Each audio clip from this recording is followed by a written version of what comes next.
Here is something that surprised everyone new to agents. You have two agentic systems using the same model, and one of them doing well in production, but another one is almost useless. What is the difference?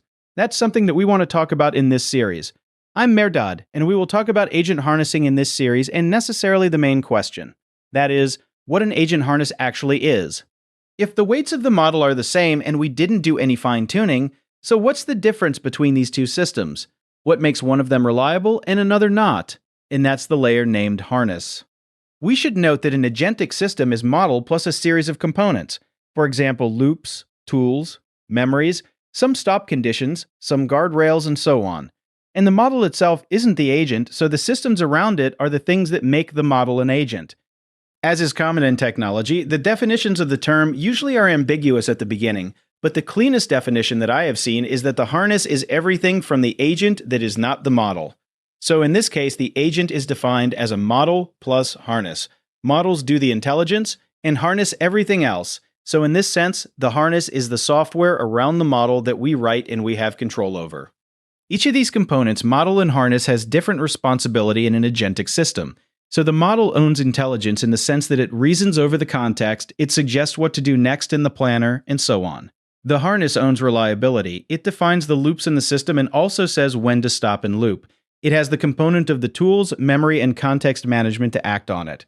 And also verifying the step, bounding them, grounding them, and also recovery from the failure, all are responsibility of the harness, and it brings the reliability in the system. One thing that is important here is that we don't own the model, so it came from the companies that build those models. But we own the harness, and then we can change the behavior of our system with building a better harness and designing a better harness for our system. And how we design and implement the harness is the line that defines what is a demo and what is a production agentic system. A bad design of harness causes that the system fails silently, but a well-designed and engineered harness is something that can complete the task and recover from the failure, can stay in bounds in the sense of governance, and so on. When we move from one agent to a multi-agent system, the harness will get very complicated. Here we need to decide who runs, how they hand off, what they share, and when it all stops. We can see here that the harness is actually a system of the different harnesses that are around different agents that we have in our multi-agent system. If I want to summarize 3 things that we can carry forward from this video, first, agent is a model plus harness. Harness is everything that is not a model in an agentic system. The other one is that model owns intelligence, the harness owns reliability.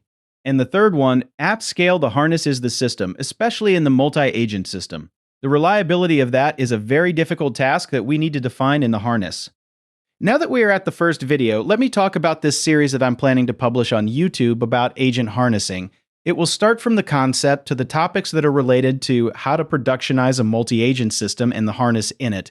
And I will focus on the real failure modes and also the trade-offs, and it's based on my own experience in building multi-agent systems in industry. I will try to keep the course to be useful for a wide variety of the audience, from the engineer, researcher, product manager, and so on.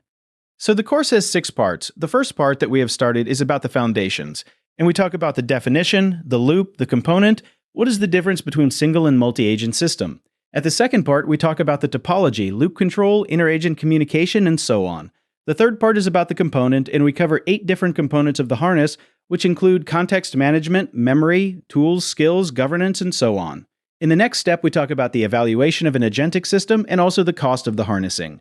The part 5 is more research-driven, and we talk about the code-driven harness, self-awareness harness, and also how we can train a harness and the following. And in the last one, we talk about the harness as a platform and how we can control the harness in our enterprise. We're going to talk and learn about the whole harness in this series.